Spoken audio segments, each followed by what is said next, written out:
The story of Brian Moser is incredibly interesting. So you can understand him better, I'm going to be going over every important event that shaped him into the man he is and cover how trauma can truly make someone evil. Brian Moser was quite an unpredictable character. He is initially introduced as the ice truck killer, a murderer with no motives. In the prequel, Dexter Original Sin, we get our first insight into what most likely drove Brian to kill. Dexter Original Sin reveals that, for years, Brian has maintained a grudge against the Morgan family. After watching his mother be murdered and being taken away from his brother Dexter, the only surviving family member he had, the abandonment he experienced at a young age never subsided. Instead, it morphed into a rage that could not be contained. It seems from the moment that they were separated, Brian was solely focused on getting back to Dexter by any means necessary. Brian's family is dismantled by Harry Morgan. In Dexter Original Sin, Brian's depravity is on full display. From the very early stages of his development as a child, Brian showed violent tendencies. But it was obvious that his parents, Laura Moser and Joe Driscoll, were too busy to tend to him as closely as needed. In episode 1 of Original Sin, Brian's father is arrested in a low-level drug bust. The cartel that supplied him the drugs had a reputation of disappearing the people that wronged them. This prompted the Miami Metro Homicide Department to open an investigation into the cartel's dealings. During the course of the investigation, Brian's father, Joe, was identified as a street-level drug dealer for the cartel. Harry and his partner Bobby set up a sting, hoping to get intel on the higher-ups in the organization by threatening low-level members with jail time. Joe Driscoll, however, was too smart to cooperate with police, knowing that if he talked, he'd likely end up dead. Even as the police are taking him and Laura in, Joe screams at her not to say anything as they are placed in separate cars. At first, it seems that he is saying that to protect himself, but time would make clear that the reason was much darker. Harry and Bobby are unable to break Joe after hours of interrogation. There's no way we could use him to get to Estrada. There might be another way. So they turn their sights on Laura. Harry decides that the best course of action to continue their investigation is to have Laura act as a criminal informant for the department. You want the girlfriend to be your informant. I know how to use her. He believes that Laura would be able to manipulate the cartel members into trusting her, all while getting the information that would put them away. After some convincing, Harry is able to get both his boss, Captain Aaron Spencer, and Laura herself on board with the idea. I'm sure your kid is worried sick about where you are right now. Tragically, Harry made Laura believe that the best way to keep her sons Brian and Dexter safe was to cooperate with the police investigation as his CI. Nothing could have been further from the truth. Initially, the undercover act is going off without a hitch. Laura was able to phase seamlessly into Joe's old market and grow within the organization as planned. She continued to work closely with the police for weeks, most notably with Harry. In no time, this resulted in the two having an affair, despite the fact that Harry had been married for years. One day, after growing close with their mother, Harry is needed to watch Dexter and Brian. Laura's babysitter canceled on the same day that she had an important meeting with the cartel. My babysitter canceled. The boys are on a tear. I can't go out today. While taking care of the boys, Harry stops to make them lunch and they manage to get out of his sight for a little while. Panicked, Harry runs looking for them. He comes upon Brian first and finds the young boy ripping the tails off of live lizards. Although Harry is confused and frantic, Brian seems unfazed, perhaps already incapable of feeling or reflecting human emotion. Harry has always gravitated towards protecting Dexter. Ran off where? Dexter!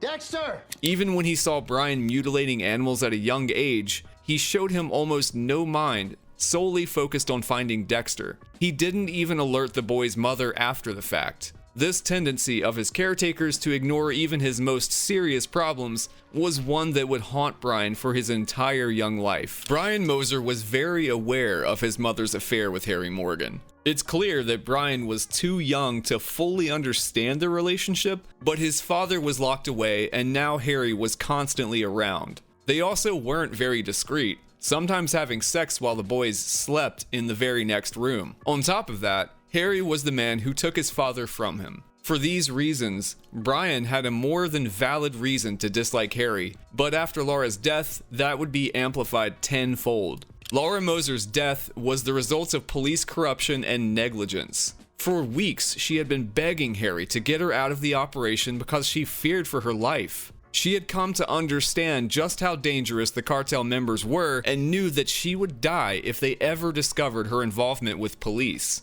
But still, Harry kept her on as his informant. The cartel had already grown suspicious of Laura and followed her one day when she was due to meet with Harry. They spotted her at the park with him, and from there, her days were numbered. Per instructions from Hector Estrada, the cartel's drug lord, his lackeys pulled up to Laura's house one day as she was unwinding with her boys. Brian sat painting his mother's nails in a variety of colors as Dexter looked on, calling them pretty. Dex, what do you think of Mommy's nails?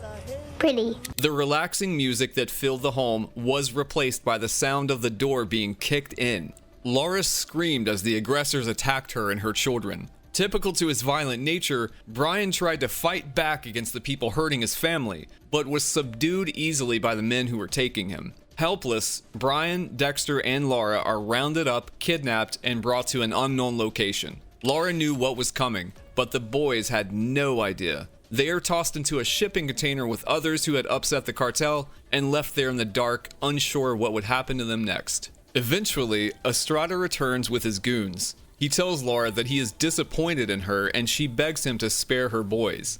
I'm disappointed in you. Spare my boys. It is not their fault. He doesn't even give her the comfort of knowing they would be okay, saying only, "Sins of the mother." But the sins of the mother. With a sickly smile before the roar of chainsaws filled the air. Estrada and his goons start with the other victims in the shipping container and make their way back to Laura as she pleads with her sons to cover their eyes. Close your eyes, Dexter. She is killed moments later. In that shipping container following his mother's dismemberment, Brian held his little brother close to him and recited The Three Little Pigs, one of Dexter's favorite books. He did this just to keep Dexter from being alarmed, Mama's busy right now. showing that Brian actually did have the ability to empathize with others when he was a child. With no hope of rescue, Brian continued to protect Dexter, shielding his little brother's eyes from their mother's decapitated head, telling him comforting lies. Knowing that he was too young to understand, Brian told the 3-year-old Dexter that everything would be okay and that their mother was fine. Brian is separated from Dexter. Eventually, the two boys were rescued by the police. When they were discovered, They killed them all. Harry immediately ran to Dexter, grabbing him from the blood to bring him to safety. Harry left Brian behind, crying out to get his brother back in his arms, until his partner Bobby came to his rescue. After their mother's death, Brian and Dexter were taken in by the Morgan family. But while living with them, Brian began exhibiting violent and antisocial behaviors, much like he had done before, but worse. Doris and Harry accepted all of his outbursts in stride, until one day when he tried to kill Deborah. After Doris put baby Deb down to make a sandwich for Dexter, at Brian's request, Deborah started to cry. Brian was frustrated by her screams and placed a pillow over her face to quiet her. Doris turned around and saw what was happening. Horrified, she ran to her baby, tossed Brian aside, and checked on Deborah. Why did you do that? Too noisy. Brian was harshly scolded and put in a timeout until Harry got home. When Harry got there, he tried to talk to Brian about the gravity of his actions. Just like when Harry tried connecting with him before, Brian was unfazed. He seemed entirely indifferent to the fact that he could have killed his foster sister. He was only concerned with his comfort and saw Deb as an annoyance. Brian screamed that Harry was not his real father, You're not my dad. punched through the glass of the front door, and slapped Harry in the face. "I hate all of you," Brian yelled before running from the room. I hate all of you! After that incident, Harry determined that Brian was too traumatized to be cared for in his home. We can't handle this level of trauma. Ultimately, the Morgans decided to keep Dexter, but place Brian back into the foster system. This was perhaps the original sin that doomed Harry, Deborah, Dexter, and of course Brian, the child he gave away. Brian never got over the fact that Harry sent him away. As a young boy, he had already lost his father to prison, his mother to the cartel, and now he'd lost his brother as well, all by Harry's hand. To add insult to injury, he was dismissed while his younger brother was accepted with open arms. Hello, Dexter. This most likely bred insane levels of resentment in the damaged child. Brian felt that he had no one else left in the world after Harry separated him from his brother. Worse, he was made to feel useless, too broken to be loved in comparison to Dexter. He entered the foster care system only to be subjected to even more child abuse no matter where he ended up. There was no one around to understand his mentality or try to reason with his emotional irregularities. As a result, Brian was thrown aside time and time again. There was no home that could properly tend to his needs. He was truly left to fend for himself, and the world was not kind to him. While in foster care, Brian attacked his foster mother in one home and went on to stab one of his foster brothers with a fork in another. It wasn't without reason. The children in those homes had been abusing Brian in their own way. One shoved him in a closet and locked the door, leaving him there all night. Sleep tight, asshole. The other had been bullying Brian and stealing his food. Though the other children were definitely a part of the problem, Brian's retaliation was not proportionate, and he could not be reasoned with. The foster parents placed him back in the system each time that he acted out. Much like Harry and Doris, his new foster parents always believed that they had to protect themselves and the other children by removing Brian from the home. Because of this, Brian never had stability. Eventually, it became impossible to place him with another family, causing Brian to wind up in a group home by the tender age of 10. There, Brian finally thought he may have connected with another person. He trusted one of the orderlies implicitly, believing that the man actually cared for him. I thought he was the only person who actually cared about me. But over time, Brian learned that the orderly had been selling his meds to other staff in the home instead of giving them to him. This made his condition worsen. The new doctor said I was supposed to be on 3 new medications for the last 6 months. It's no wonder I'm not getting any better. He confronted the thief violently, and after the attack, he was seen as more unstable than he was before.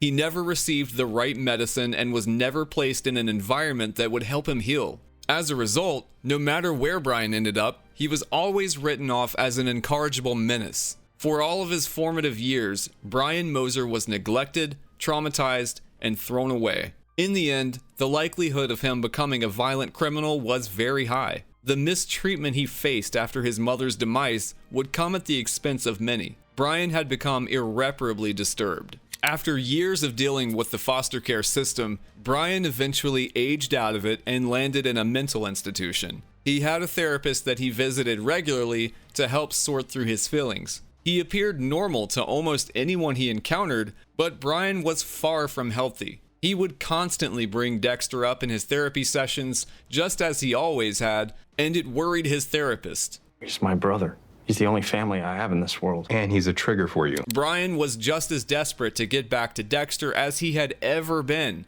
but he was trying to go through the proper channels to seem healthy and get permission to see his brother legally. His therapist reminded him that it would be unhealthy to contact his brother, and persistent requests to do so would only result in longer hospitalization. If you keep pressing, we'll have to talk about sending you back to the hospital. After realizing that the charade of healthiness he'd been putting on wasn't going to work, Brian resorted to his usual method of conflict resolution, violently attacking his therapist, ultimately killing him and stealing his car to get away. Victims as NHI/tracking Dexter. After killing his therapist, Brian left Tampa behind and headed for Miami. He knew that Dexter and Harry still lived there and was sure that the other people who had wronged him were still there as well. This is how he ended up on Miami Metro's radar. One by one, people were dying in the city with no clear explanation. Brian was aware that Dexter had begun working at Miami Metro with Harry. This is Sergeant Morgan's son. He's good. And formulated a plan to get closer to Dexter through his job with the department. Brian never forgot the people that were cruel to him as a child. It was not only Harry that he had in his sights. If anything, Harry's life was probably spared for some time due to his proximity to Dexter. Almost without exception, everyone else who had caused Brian pain ended up dead. He started with the murder of his therapist. Next, he went after the young man that shoved him in the closet after he left the Morgans. Brian found him in Miami, strangled him on a beach, and left his body where it fell. The victim was strangled. The killer faced him, wanted to feel the death of the victim. After that, Brian killed the child who used to steal his food when he was assigned to the next foster home. Wanted to see the fear in the victim's eyes as he died. It was pleasurable for him. Finally, he went after the woman who had separated him from Dexter. Pamela was his final victim as the NHI killer. You promised me you wouldn't separate me and Dexter. She didn't exactly fit the moniker, but as an elderly woman who resided in a nursing home, it's unlikely that there were many people looking out for her, much like his other victims. The killing of Pamela was what would finally bring him face to face with Harry Morgan. We need to talk, Brian. Harry had caught on to what Brian was doing by killing these people and leaving him and Dexter to clean it up. Harry slipped away during the investigation of Pamela's crime scene and confronted Brian at gunpoint. He demanded to know the motives for the killings. What about the other two victims? What'd they do to wind up on your list? Harry told Brian that he had access to his medical records and knew that he was disturbingly obsessed with Dexter. I read Petrie's files. I understand how disturbed you are and how desperate you are to see him. Brian told him why he had killed each victim, but he refused to go into custody. I'm not going to prison. Harry let Brian know that Dexter was happy and unaware of what happened to his mother as a child. He told Brian that the best thing for Dexter was for him to remain with the Morgan family and not be disturbed. Brian was very conniving though. Calmly, he told Harry to finish what he had started and placed Harry's gun to his own forehead. You're going to have to finish what you started when you threw me away 17 years ago. Harry hesitated for just a moment, allowing Brian an opportunity to disarm him and knock him out. After incapacitating Harry, Brian locked him in his own handcuffs and took off. He left the words, "You're right," written in blood on the wall where he'd left Harry. Though disturbing in its presentation, this message seemed to give Harry some ease. He returned home without alerting the police to Brian's activity. Days later, Harry, Dexter, and Deborah go out to eat and unwind. As they danced and laughed together, Brian watched from the door, no doubt jealous that he would never have such an experience. As the ice truck killer. In season 1 of the original series, Brian goes to extreme lengths to try to get his brother to remember him. Despite his meeting with Harry years earlier, Brian's obsession with Dexter did not go away. As the season kicks off, Miami Metro is again hunting Brian Moser without knowing it. Several prostitutes had been found murdered around the metro area with no explanation for their deaths.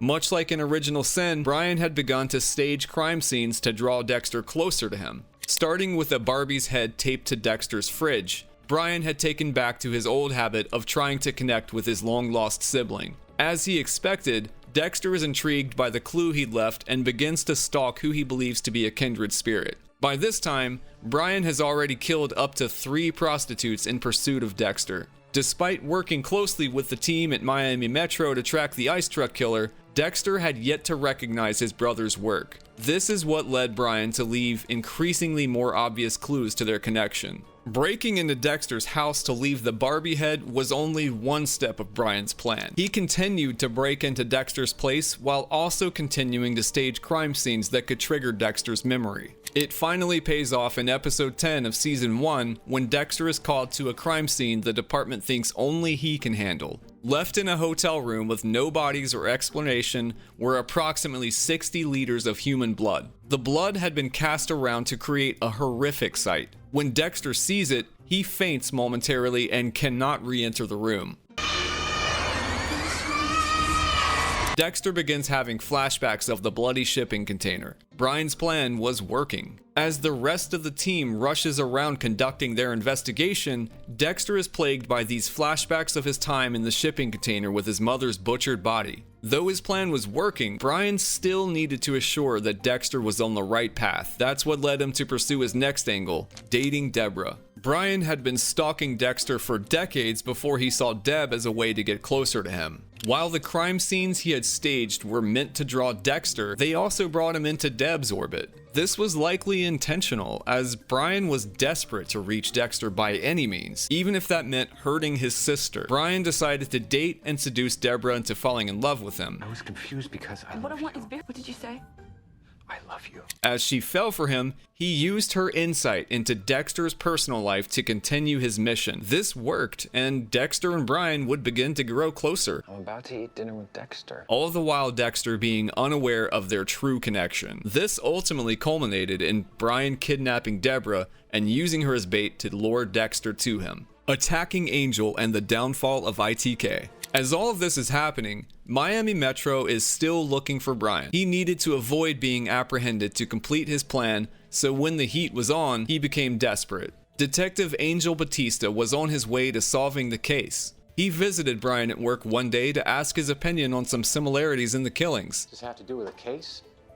You could say that. Although Batista lets him know that they have no clue who the killer is yet, Brian was set off by the visit. Because he was getting progressively closer to identifying Brian as the ITK, he decides that Detective Angel Batista has to die. One night, as Angel is going to his car, Brian attacks him from behind with a knife. As soon as Brian touches Angel, Angel reacts instinctively, throwing his head backward and headbutting Brian in the lip. This disoriented Brian for just a moment. Still, Brian manages to stab Batista and critically wound him. Batista collapsed to the ground before he could even draw his weapon. In the short moments that Brian was knocked off his game by Angel's blow to his face, passers-by had arrived and witnessed what was happening. They chased Brian away and called for an ambulance. This narrowly saves Batista's life, as he definitely would have bled out in no time otherwise. While Angel is lying in the hospital, the search for the ice truck killer continues. He is watching the news from his hospital bed one day when he hears the lieutenant of homicide,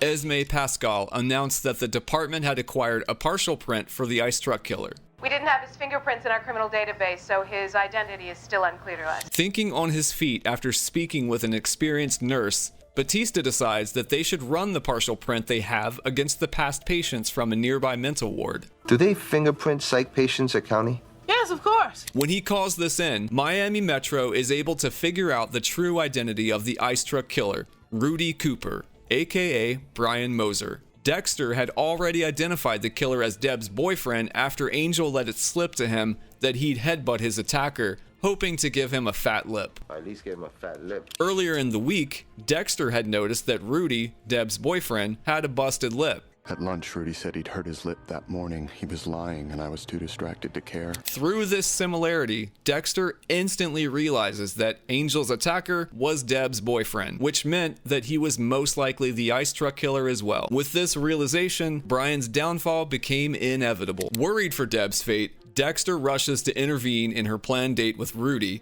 but he is too late.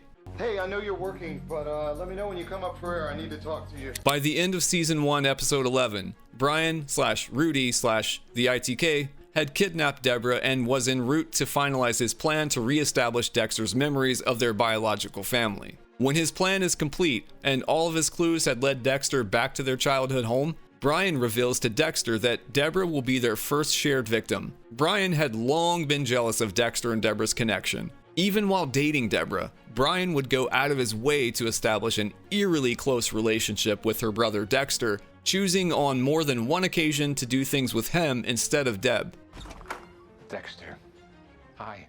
Hey. Brian takes time to try to convince Dexter that they are the same. He explains what happened in his life after the accident as compared with Dexter. He helps Dexter realize that Harry had abandoned him due to how traumatized he was and that he'd never got another family after that. Though he brushes past some details that were revealed in Original Sin, Brian gives a clear enough picture of his life after his mother died. He had been embittered and crazed by being taken from Dexter as a child. From killing his original victims as the NHI killer, to killing their biological father Joe Driscoll, to trapping Deb, everything Brian had done in his life up to this point was meant to correct what he saw as Harry's original sin and reunite him with his brother Dexter. Now, he had created a kill room to mirror Dexter's ritual, I prepared it just the way you like. complete with knives, excessive amounts of plastic, and a kill table, but this time with Deborah strapped to it. Does it have to be Deb? Brian tries to convince Dexter to kill her, but Dexter refuses, saying that he is fond of her. I'm very fond of her. It doesn't work that way! When Brian tries to use his own hand to thrust the knife in Deb's chest, Dexter fights him off, determined to save his sister. Dexter successfully manages to get the knife away from Brian, who scurries to safety just before Miami Metro arrives on the scene. Though Brian was able to evade the police that night, it wasn't long before Dexter recaptured his brother without the police department knowing. At that moment, Brian's fate is sealed. Like most people, Brian is surprised to wake up on Dexter's table. Still, he almost seems resigned to what will happen next, even as he tries to convince Dexter that his sister Deborah is not his real sister.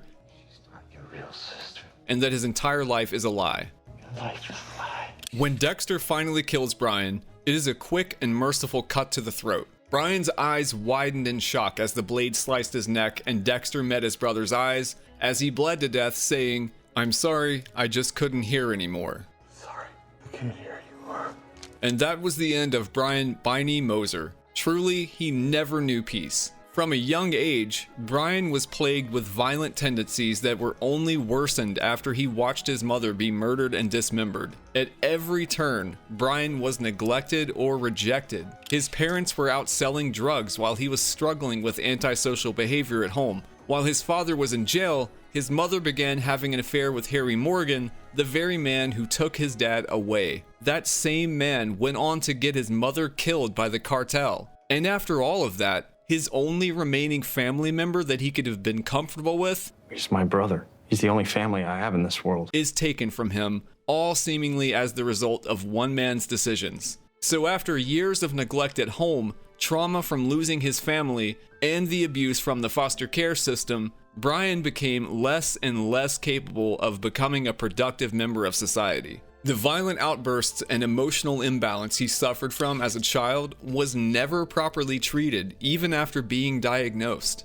Like Dexter, Brian became incredibly perceptive throughout his life, most likely as a means to survive, as no one else was there to look out for him. His heightened perception helped him realize that his mother was having an affair, that his foster care attendant was stealing his drugs, and later it would help him to kill without being detected. Brian Moser was a truly terrifying person, but his history of extreme abuse left him few options in life. There was nowhere for him to end up besides prison if he hadn't been killed by his own brother. Perhaps the most fitting ending of all. If you liked this video, you'll like my video about how Dokes was completely wasted as a character.